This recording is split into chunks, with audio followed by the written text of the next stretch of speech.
Chapter 5 Magnetism and Matter introduction magnetic phenomena universal है nature में।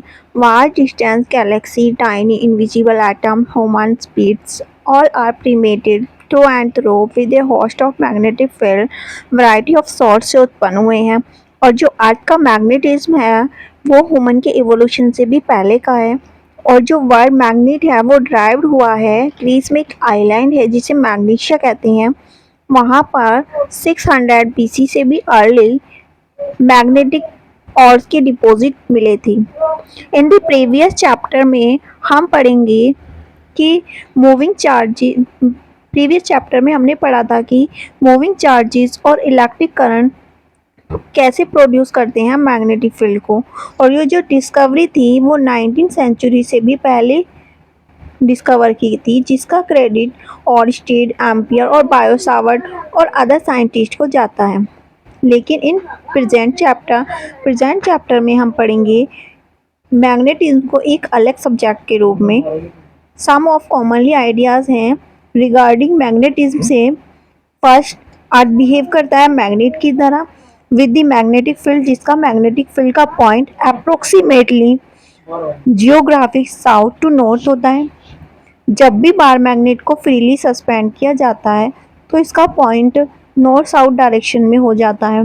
और जो टिप का जो पॉइंट जियोग्राफिक नॉर्थ की तरफ होता है उसको नॉर्थ पोल कहते हैं, और जो टिप का जो पॉइंट जियोग्राफिक साउथ की तरफ होता है उसको साउथ पोल ऑफ मैग्नेट कहते हैं। There is a repulsive force. जब भी हम दो मैग्नेट के नॉर्थ पोल को या फिर साउथ पोल को एक साथ लेके आते हैं तो वो एक दूसरे को रिपल्स करते हैं और उनके बीच में रिपल्सिव फोर्स लगता है। और यदि हम इसका उल्टा करें, दो मैग्नेट के एक का नॉर्थ पोल और दूसरी का साउथ पोल क्लोज लेके आए एक दूसरे के, तो वो एक दूसरे को अट्रैक्ट करेंगे और उनके बीच फोर्स ऑफ अट्रैक्शन वर्क करेगा। We can not isolate the north और south pole of a magnet. हम मैग्नेट के नॉर्थ और साउथ पोल को कभी भी आइसोलेट नहीं कर सकते। यदि हम बार मैग्नेट को दो पार्ट में ब्लॉक करते हैं, तोड़ते हैं, तो हमें सिमिलर बार मैग्नेट मिलेंगी दो, जिनकी प्रॉपर्टी पहले से वीक हो जाएगी, जैसा कि इलेक्ट्रिक चार्ज में कभी नहीं होता, क्योंकि इलेक्ट्रिक चार्ज में मोनोपोल्स एग्जिट करते हैं, आइसोलेशन किया जा सकता है। और जो मैग्नेटिक है उसका मैग्नेट का आइसोलेट नहीं कर सकते। नॉर्थ और साउथ पोल को हम मैग्नेटिक मोनोपोल जो कि कभी एग्जिट नहीं करते एज ए मोनोपोल्स में। और ये पॉसिबल है मैग्नेट बनाना आयरन और उसके अलॉय से। हम सबसे पहले स्टार्ट करेंगे बार मैग्नेट के डिस्क्रिप्शन से और उसका बिहेवियर देखेंगे एक्सटर्नल मैग्नेटिक फील्ड में। फिर डिस्क्राइब करेंगे हम गॉस लॉ ऑफ मैग्नेटिज्म। उसके बाद हम अर्थ के मैग्नेटिक फील्ड को देखेंगे। उसके बाद हम डिस्क्राइब करेंगे कि मटेरियल को हम कैसे क्लासीफाई कर सकते हैं उनकी मैग्नेटिक प्रॉपर्टी के बेस पर। और फिर डिस्क्राइब करेंगे हम paramagnetism, diamagnetism and ferromagnetism. We conclude this with a section on electromagnet और परमानेंट मैग्नेट के बारे में। Bar magnet, one of the earliest childhood memory of famous scientist Albert Einstein. जो फेमस साइंटिस्ट हैं अल्बर्ट आइंस्टीन, उनकी एक बचपन की याद है कि उन्हें उनके रिलेटिव ने एक मैग्नेट गिफ्ट कर दी थी। आइंस्टीन काफ़ी फैक्सिनेट हुए और उसके साथ में एंडलेस बहुत टाइम तक खेलते रहे। और वो वंडर हुए ये देखकर कि कैसे मैग्नेट दूर रखे हुए नेल्स और पिंस को अफेक्ट करती है, जबकि वो एक दूसरे से किसी भी स्प्रिंग और स्ट्रिंग से कनेक्टेड नहीं है। उसके बाद हम स्टडी करेंगे कि एक बार मैग्नेट के ऊपर गिलास प्लेस कर देंगे और उसके ऊपर फिर आयरन फिलिंग की स्प्रिंकल करेंगे। तो हम देखेंगे आयरन फिलिंग की अरेंजमेंट को हम फिगर 5.1 में देख सकते हैं। और जो आयरन फिलिंग का पैटर्न है वो हमें सजेस्ट करता है कि मैग्नेट के दो पोल्स होते हैं सिमिलर, जैसे कि इलेक्ट्रिक डायपोल के होते हैं पॉजिटिव और नेगेटिव, जो कि हमें इंट्रोडक्टरी सेक्शन में बताया है। और वन पोल को इस तरीके से डिज़ाइन किया करते हैं कि वो नॉर्थ पोल की तरह वर्क करे और दूसरे को साउथ पोल की तरह। और जब भी हम इसको फ्रीली सस्पेंड करते हैं तो ये पोल अप्रोक्सीमेटली जियोग्राफिक नॉर्थ की और साउथ पोल की तरफ हो जाते हैं। और सिमिलर पैटर्न आयरन फिली का हमें करंट कैरिंग सोलेनॉइड में भी मिलता है, सेम ही पैटर्न जैसा कि बार मैग्नेट में मिलता है। The magnetic field line, iron filling के पैटर्न से हम मैग्नेटिक फील्ड लाइन को प्लॉट कर सकते हैं। This is shown both the bar magnet, जो कि बार मैग्नेट और करंट कैरिंग सोलेनॉइड दोनों के बारे में दिखाया गया है 5.2 में। कंपैरिजन करें जो कि चैप्टर फर्स्ट में भी हमने पढ़ा था, इलेक्ट्रिक फील्ड लाइंस और electric field lines of electric dipole की 5.2 सी में देख सकते हैं हम। और magnetic field lines are a visual और इंट्यूटिव रियलाइजेशन है मैग्नेटिक फील्ड का, और उनकी प्रॉपर्टी है कि magnetic field lines of magnet की जो मैग्नेटिक फील्ड लाइंस हैं सोलेनॉइड के लिए वो कंटिन्यूअस क्लोज्ड लूप बनाती हैं, जो कि इलेक्ट्रिक डायपोल में कभी नहीं होता, क्योंकि वो इलेक्ट्रिक डायपोल में जो इलेक्ट्रिक फील्ड लाइंस होती हैं वो पॉजिटिव चार्ज से स्टार्ट होती हैं और नेगेटिव चार्ज पर ख़त्म होती हैं और कभी कभी एस्केप टू इन्फिनिटी भी होती हैं। किसी भी पॉइंट पर ड्रॉ की गई टेंजेंट उस पॉइंट पर नेट मैग्नेटिक फील्ड की डायरेक्शन को बताती है। थर्ड, जितनी ज़्यादा number of field lines cross करेगी पर यूनिट एरिया से उतना ही मैग्नेटिक फील्ड का मैग्नीट्यूड ज़्यादा होगा। फोर्थ, मैग्नेटिक फील्ड लाइंस कभी भी एक इंटरसेक्ट नहीं करती। अगर वो ऐसा करती हैं तो मैग्नेटिक फील्ड लाइंस की डायरेक्शन एक से ज़्यादा होगी, जो पॉसिबल नहीं है। मैग्नेटिक फील्ड लाइन को वैरायटी ऑफ वे से हम प्लॉट कर सकते हैं। एक तो वे है कि एक स्मॉल मैग्नेट कंपास नीडल को रखो एट वेरियस पोजीशन पर और उसके ओरिएंटेशन को नोट करो, जिससे मैग्नेटिक फील्ड की वेरियस पॉइंट पर डायरेक्शन का आइडिया हमको मिल जाएगा। Bar magnet as an equivalent solenoid, previous chapter में हमने एक्सप्लेन किया था कि कैसे करंट लूप एक्ट करता है मैग्नेटिक डायपोल की तरह। हमने मेंशन किया था एम्पियर हाइपोथेसिस को कि सभी मैग्नेटिक फिनोमिना को सर्कुलेटिंग करंट की टर्म में एक्सप्लेन किया जा सकता है। बार मैग्नेट और सोलेनॉइड की सिमिलर मैग्नेटिक फील्ड लाइन ये सजेस्ट करती है कि जैसे solenoid large number of current का सम है, वैसे ही बार मैग्नेट भी हो सकती है। सो बार मैग्नेट को कट करना वैसा ही है जैसे सोलेनॉइड को कट करना। यदि हम सोलेनॉइड के दो सिमिलर सोलेनॉइड कट कर दें तो वो वीकर मैग्नेटिक फील्ड लाइंस को शो करेगी, रिमेन कंटिन्यूस और इमर्ज होती है, और एक फेस ऑफ सोलेनॉइड से इमर्ज एंटर होती है और दूसरे फेस से वो निकल जाती है। और मूविंग स्मॉल कंपास नीडल में भी जब नेबरहुड में रखते हैं बार मैग्नेट के, तो करंट कैरिंग सोलेनॉइड के पास रखकर उसको देख सकते हैं कि बोथ केस में जो नीडल है वो डिफ्लेक्शन सेम होता है। और इसको एनालॉजी को और भी फॉर्म करने के लिए हम कैलकुलेट कर सकते हैं axial field of a finite solenoid, जो कि 5.3 ए में देख सकते हैं। और लार्ज नंबर ऑफ डिस्टेंस पर जो एक्सियल फील्ड है बार मैग्नेट का वो होगा B = μ0/4π 2m/r की क्यूब। तो ये जो है ये काफ़ी फार एक्सियल मैग्नेटिक फील्ड है बार मैग्नेट का, विच वन में ऑब्टेन एक्सपेरिमेंटली, जिसे हम एक्सपेरिमेंटली ऑब्टेन कर सकते हैं। थस इस प्रकार बार मैग्नेट और सोलेनॉइड प्रोड्यूस करते हैं सिमिलर मैग्नेटिक फील्ड, और जो मैग्नेटिक मोमेंट है बार मैग्नेट का वो इक्वल होता है मैग्नेटिक मोमेंट ऑफ सोलेनॉइड के, जो कि सेम मैग्नेटिक फील्ड प्रोड्यूस करते हैं।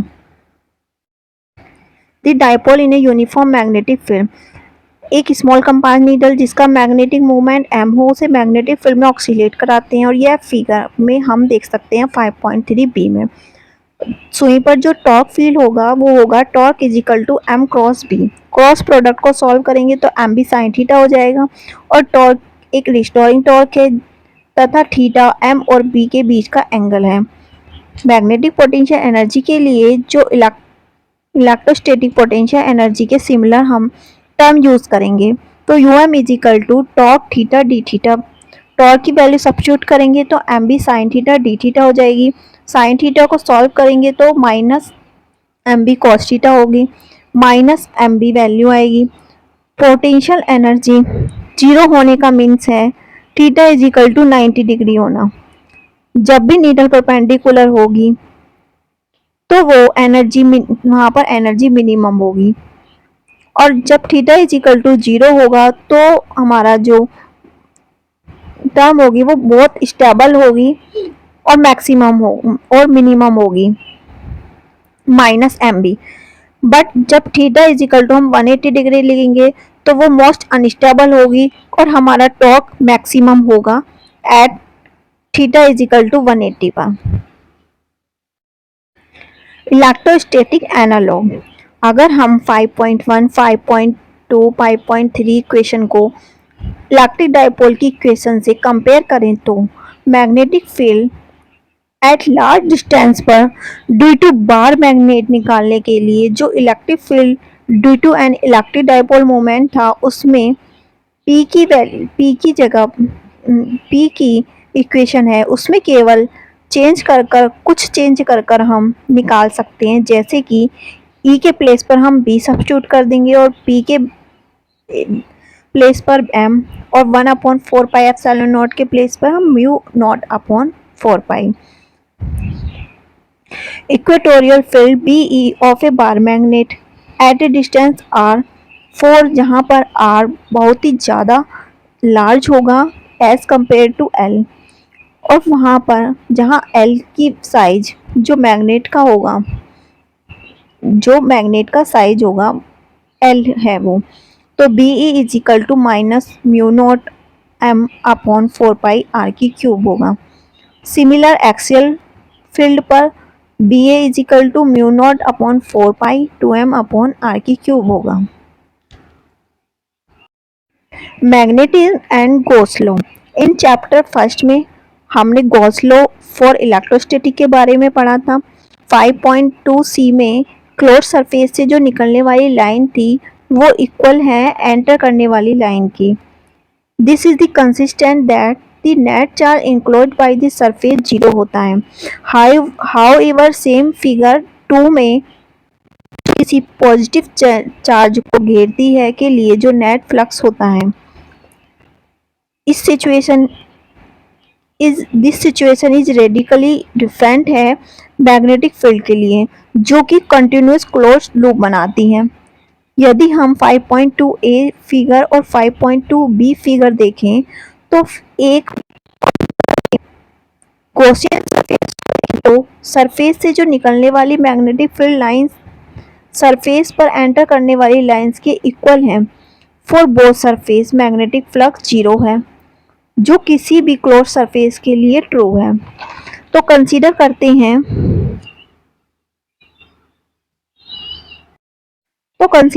हैं कि क्लोज सरफेस का एक स्मॉल वेक्टर एरिया एलिमेंट है डेल्टा एस इन फिगर 5.5 में।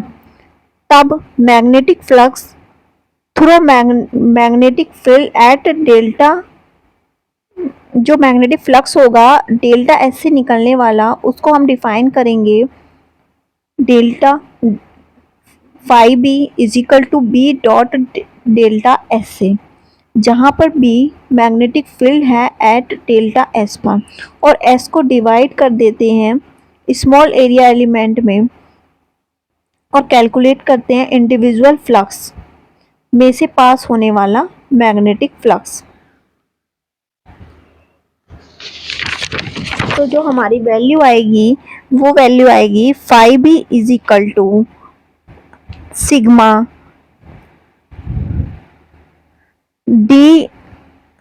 D l sigma all sigma और सभी के लिए sigma all delta phi B is equal to sigma all B dot delta S is equal to 0, जहां पर ऑल स्टैंड है for सभी एरिया एलिमेंट डेल्टा एस की, और कंपेयर करेंगे इसको गॉस लॉ ऑफ इलेक्ट्रोस्टैटिक्स से।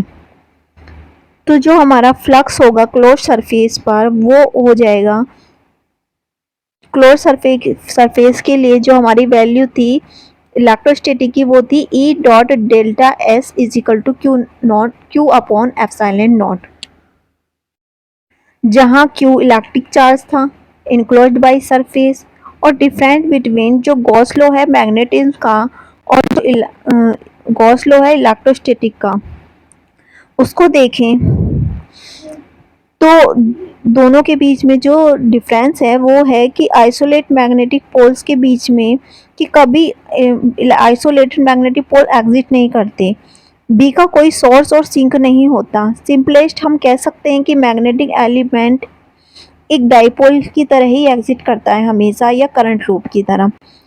सभी मैग्नेटिक फिनोमेना को हम डाइपोल और करंट लूप की टर्म में ही एक्सप्लेन कर सकते हैं, कभी भी मोनोपोल्स में एक्सप्लेन नहीं कर सकते। और किसी भी क्रॉस सरफेस से जो निकलने वाला नेट मैग्नेटिक फ्लक्स होता है वो हमेशा 0 होता है।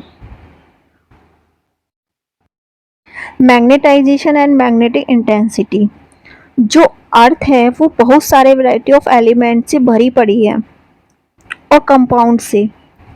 इन एडिशन और भी नए एलॉयर कंपाउंड हैं, इवन जो सिंथेसिस करते जा रहे हैं, हम खोजते जा रहे हैं।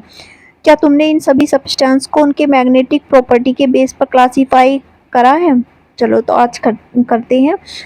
इन प्रेजेंट सेक्शन में हम डिफाइन करेंगे और एक्सप्लेन करेंगे कुछ सर्टेन टर्म्स को जो इस एक्सरसाइज को करने में हमारी हेल्प करेंगे। तो हम जानते हैं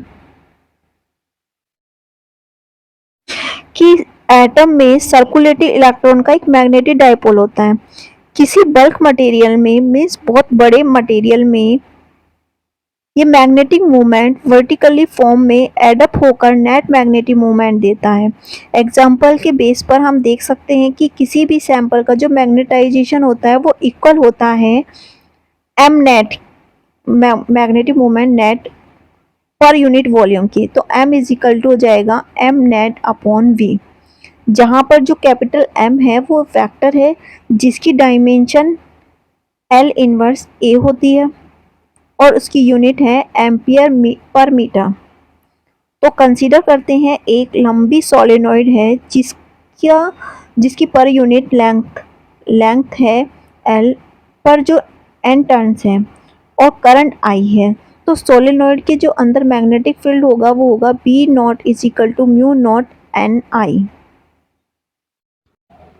अगर सोलेनॉइड के अंदर कोई मटेरियल फील्ड भरा है जिसका मैग्नेटाइजेशन नॉन जीरो है, तब net magnetic field B inside the solenoid को एक्सप्रेस्ड कर सकते हैं B is equal to B naught plus BM,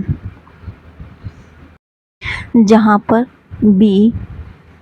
BM is magnetic field है मटेरियल कोर का और BM इज प्रोपोर्शनल होता है मटेरियल के मैग्नेटाइजेशन के, जो डिफाइन कर सकते हैं H is equal to BM is equal to mu naught M, जहाँ पर म्यू नॉट सेम कांस्टेंट है परमिटिविटी ऑफ वैक्यूम में जो अपीयर होता है बायो-सावर्ट लॉ में।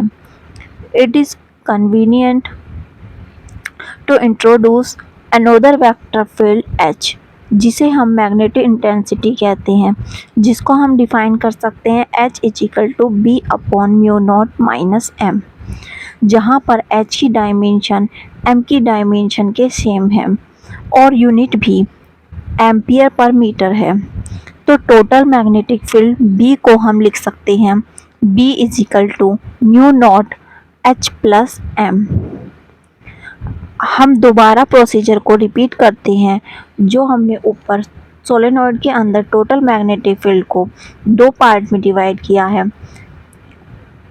एक ड्यू टू एक्सटर्नल फैक्टर के कारण, जो कि करंट सोलेनॉइड में है, इसे H से रिप्रेजेंट करते हैं।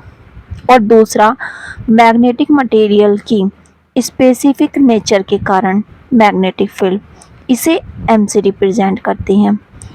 M एक्सटर्नल फैक्टर के कारण मैग्नेटिक फील्ड, इसे M से रिप्रेजेंट करते हैं। और M एक्सटर्नल फैक्टर से इफेक्ट हो सकता है, इसे मैथमेटिकली हम एक्सप्रेस कर सकते हैं M इजिकल टू काई H, जहाँ पर काई एक डायमेंशनलेस क्वांटिटी है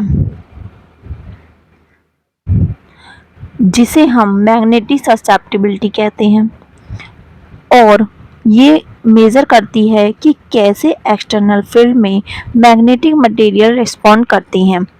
काई स्मॉल होती है और पॉजिटिव होती है। कुछ मटेरियल के लिए उन्हें पैरामैग्नेटिक मटेरियल कहते हैं, और कुछ मटेरियल के लिए काई का मान स्मॉल और नेगेटिव होता है, उन्हें डायमैग्नेटिक मटेरियल कहते हैं। और डायमैग्नेटिक मटेरियल में M और H अपोजिट डायरेक्शन में होते हैं। तो इक्वेशन 5.12 और 5.13 से B is equal to mu naught bracket में H प्लस काई H लिख सकते हैं। तो B is equal to mu naught bracket में 1 प्लस काई H वैल्यू हो जाएगी, और 1 प्लस काई को हम म्यू आर लिख सकते हैं, जो कि रिलेटिव परमिएबिलिटी होगी। तो म्यू नॉट म्यू आर को हम म्यू लिख सकते हैं, तो B is equal to mu H हो जाएगी, जहाँ पर mu r is equal to 1 plus chi है, जो एक डायमेंशनलेस क्वांटिटी है, जिसे रिलेटिव मैग्नेटिक परमिएबिलिटी कहते हैं सब्सटेंस की। और यह इलेक्ट्रोस्टैटिक में डाई इलेक्ट्रिक कांस्टेंट की तरह होता है। Magnetic susceptibility, magnetic permeability substance की म्यू है और इसकी डायमेंशन म्यू नॉट के इक्वल है। तो mu is equal to mu naught mu r, mu naught mu r की वैल्यू सब्स्टिट्यूट कर दें तो 1 प्लस काई वैल्यू हो जाएगी। ये तीनों क्वांटिटी काई, म्यू आर और म्यू आपस में इंटर रिलेटेड होती हैं। अगर एक वैल्यू का हमें पता हो तो अदर टू भी हम इजीली डिटरमाइन कर सकते हैं इन इक्वेशन से। Magnetic property of material, previous section help करेगा हमारा मटेरियल को क्लासीफाई करने के लिए इन डायमैग्नेटिक, पैरामैग्नेटिक और फेरोमैग्नेटिक मटेरियल में। तो जो ससेप्टिबिलिटी की टर्म में देखें, यदि काई की वैल्यू नेगेटिव है और स्मॉल है तो मटेरियल डायमैग्नेटिक होगा, और यदि काई की वैल्यू पॉजिटिव है तो हमारा मटेरियल पैरामैग्नेटिक होगा, और यदि काई की वैल्यू पॉजिटिव होने के साथ साथ लार्ज है तो हमारा मटेरियल फेरोमैग्नेटिक होगा। और ज़्यादा अच्छे से जानने के लिए हम टेबल को देख सकते हैं इन पदार्थों के बारे में, जहाँ एप्सिलॉन एक स्मॉल और पॉजिटिव नंबर है जो पैरामैग्नेटिक मटेरियल के बारे में बताती है, और इन मटेरियल को हम डिटेल में देख सकते हैं। तो सबसे पहले हम डायमैग्नेटिक्स के बारे में देखते हैं। तो डायमैग्नेटिक मटेरियल वो होते हैं जिनकी टेंडेंसी एक्सटर्नल मैग्नेटिक फील्ड में स्ट्रॉन्ग पार्ट से वीकर पार्ट में जाने की होती है। और दूसरे शब्दों में, इन अदर वर्ड्स में हम कह सकते हैं कि जो मैग्नेट आयरन को अट्रैक्ट करता है वही डायमैग्नेटिक सब्सटेंस को रिपल करता है। फिगर 5.7a शो करता है कि डायमैग्नेटिज्म को एक्सटर्नल मैग्नेटिक फील्ड में रखें तो मैग्नेटिक फील्ड लाइन रिपल करती हैं और एक्सपेल्ड, और मटेरियल के अंदर फील्ड रिड्यूस्ड होता है। ज़्यादातर केस में रिडक्शन हमें बहुत कम देखने को मिलता है, लगभग अबाउट 10⁵ इन पार्ट। जब भी इसे मैग्नेटिक फील्ड में रिप्लेस किया जाता है तो बार की जो टेंडेंसी होती है वो हाई टू लो फील्ड में जाने की होती है। डायमैग्नेटिज्म की सिंपलेस्ट एक्सप्लेनेशन देखें तो न्यूक्लियस के चारों ओर जो ऑर्बिटिंग इलेक्ट्रॉन होते हैं उनका एंगुलर मोमेंटम होता है और ये ऑर्बिटिंग इलेक्ट्रॉन इक्विवेलेंट होते हैं करंट कैरिंग लूप के। इस प्रकार जो एटम में ऑर्बिटल एंगुलर मोमेंटम होता है डायमैग्नेटिक सब्सटेंस में वे होते हैं जिनका एटम में रिजल्टेंट मैग्नेटिक मोमेंट 0 होता है जब मैग्नेटिक फील्ड अप्लाई किया जाता है। जब मैग्नेटिक फील्ड अप्लाई किया जाता है तो जिन इलेक्ट्रॉन का orbital magnetic moment magnetic field की डायरेक्शन में होता है वो स्लो डाउन हो जाता है और जिनका orbital magnetic moment magnetic field की अपोजिट डायरेक्शन में होता है अपोजिट डायरेक्शन में होता है तो उनकी स्पीड बढ़ जाती है और ये लेंज लॉ में इंड्यूस्ड करंट के कारण होता है जिसे हम नेक्स्ट चैप्टर में पढ़ेंगे। और इस प्रकार जो सब्सटेंस में net magnetic moment apply field की अपोजिट डायरेक्शन में होता है इसलिए इसमें रिपल्सन होता है। कुछ डायमैग्नेटिक मटेरियल जैसे कि bismuth, copper, lead, silicon, nitrogen, water, sodium chloride diamagnetism है सभी सब्सटेंस में प्रेजेंट होता है।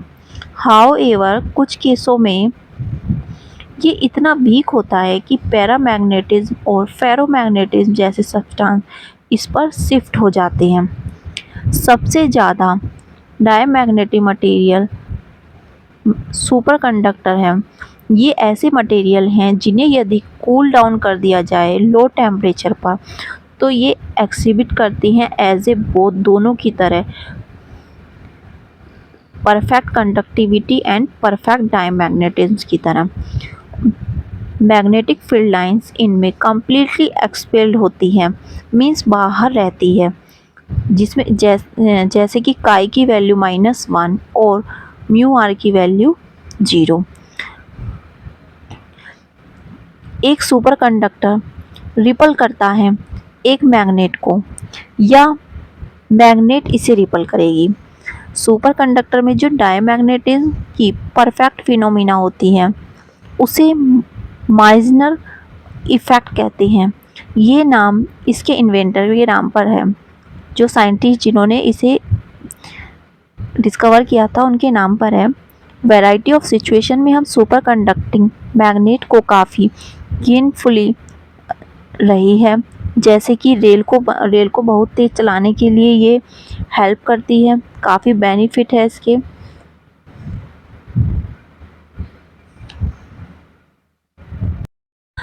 पैरामैग्नेटिक सब्सटेंस वे होते हैं जिनकी एक्सटर्नल मैग्नेटिक फील्ड में प्लेस करने पर वे वीकली मैग्नेटाइज्ड हो जाते हैं और पैरामैग्नेटिक सब्सटेंस की टेंडेंसी होती है कि वे वीक मैग्नेटिक फील्ड से स्ट्रॉन्ग मैग्नेटिक फील्ड की तरफ मूव करते हैं। इन अदर वर्ड में हम कह सकते हैं कि पैरामैग्नेटिक सब्सटेंस वीकली अट्रैक्ट होते हैं मैग्नेट से। जो पैरामैग्नेटिक सब्सटेंस होते हैं उनके जो इंडिविजुअल एटम होते हैं उनका अपना परमानेंट मैग्नेटिक डाइपोल मोमेंट होता है। एटम के सीजलैंड रैंडम थर्मल मोशन के कारण नेट मैग्नेटाइजेशन नहीं होता क्योंकि वो रैंडमली मोशन करते हैं और एक्सटर्नल फील्ड बी नॉट की प्रेजेंस में जो काफ़ी स्ट्रॉन्ग होगा लो टेम्परेचर पर सभी इंडिविजुअल एटम की जो एटॉमिक डाइपोल मोमेंट को बी नॉट की डायरेक्शन में बी नॉट की डायरेक्शन में कर दिया जाता है, उनके अलाइन कर दिया जाता है, जो कि हम फिगर में 5.12 बी में देख सकते हैं।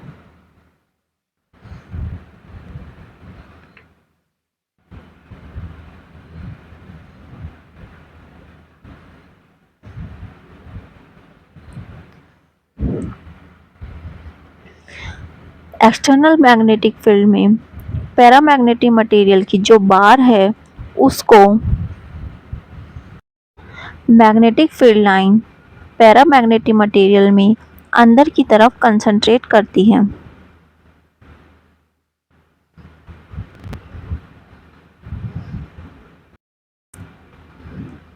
और मैग्नेटिक फील्ड बढ़ जाता है।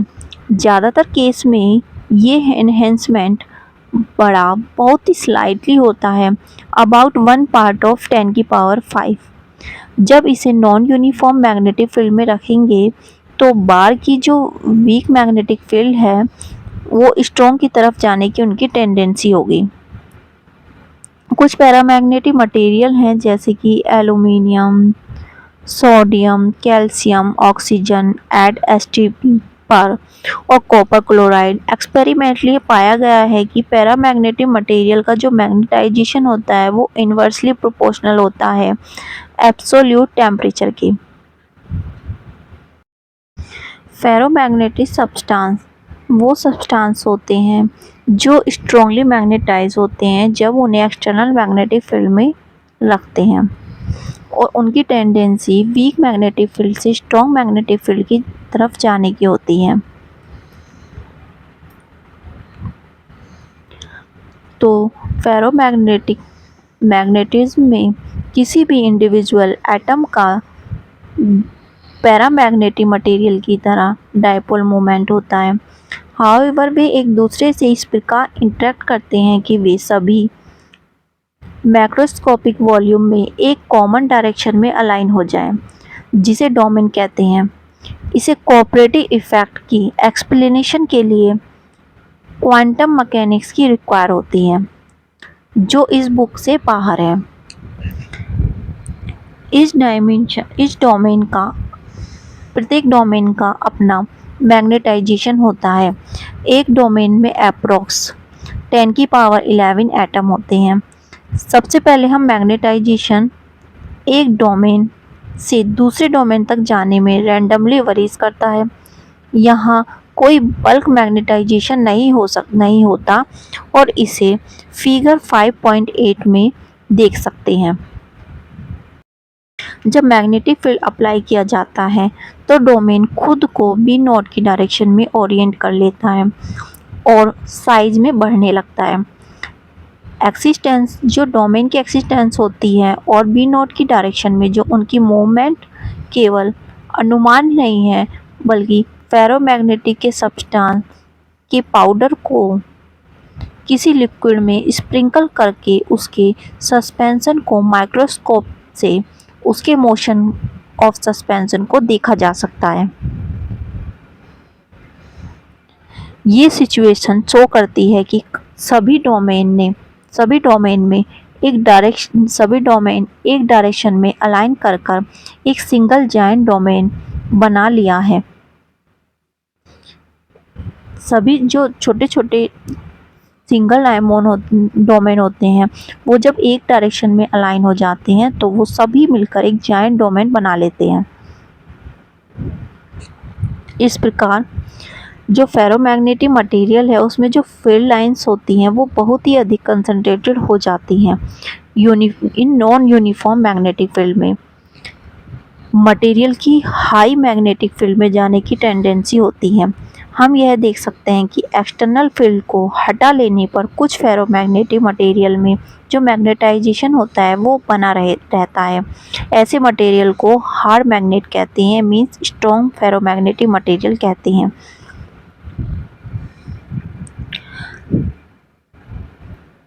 Alnico an alloy of iron, cobalt, nickel, cobalt and copper naturally पाया जाने वाला एल्निको एक ऐसा ही फेरोमैग्नेटिक मटेरियल है। Alloy of iron, aluminium, nickel, cobalt and copper naturally पाया जाने वाला लोडस्टोन है। इन मटेरियल से परमानेंट मैग्नेट बनते हैं। इनका यूज़ सुई बनाने के अलावा अन्य यूज़ में भी होता है। On the other hand ferromagnetic material ऐसे हैं जिनका मैग्नेटाइजेशन डिसअपीयर हो जाता है एक्सटर्नल फील्ड के रिमूवल के बाद। सॉफ्ट आयरन एक ऐसा ही मटेरियल है। बहुत से एलिमेंट जैसे फेरोमैग्नेटिज्म हैं, जैसे आयरन, कोबाल्ट, निकल, गैडोलिनियम, जिनकी रिलेटिव परमीएबिलिटी 1000 से अधिक है। फेरोमैग्नेटिक प्रॉपर्टी टेम्परेचर पर डिपेंड करती है। हाई टेम्परेचर पर मैग्नेटिज्म पैरामैग्नेट बन जाते हैं और टेम्परेचर बढ़ने पर डोमेन स्ट्रक्चर डिसअपियर होने लगता है और ये डिसअपियर धीरे धीरे ग्रेजुअली होता है।